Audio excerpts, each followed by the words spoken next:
Day 144, or May the 24th. The next move is yours. Our thoughts today are rooted in Job chapter 22, verse 23. If you return to the Almighty, you will be restored.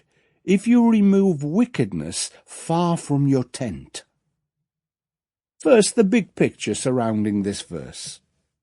They keep coming, and Job keeps protesting his innocence. His friend Eliphaz returns for a third time to try, as he sees it, to sort Job out. He has some wonderful things to say, including a reassuring thought that if you pray to God, he will hear you. This was a particularly pertinent comment at this time in Job's life, because he was sure that no one was listening. Job's response was significant too. He says that he knows he will survive as a better, purer, and more wholesome person.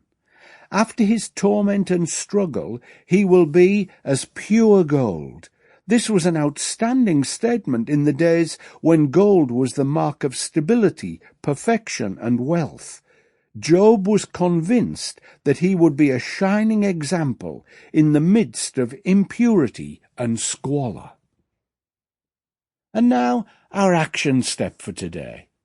It is often in the darkest periods of our lives that we are given assurances from the least expected source. Eliphaz, who has annoyed Job on previous occasions, comes to him now and tells him that if he returns to God, then he will be restored. Coming to God for the first time is usually an invigorating experience of coming out of darkness into a marvelous light.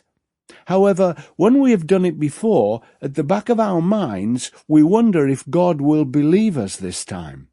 This is a perfect scenario for the devil, and if we return to the Lord more than twice in our lives, then this self-doubt can become even more insidious.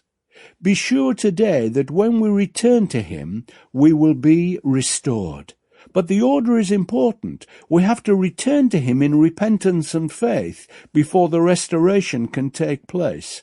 But we have God's written guarantee that it will. There's no time like the present to take this vital step forward. So what are you waiting for?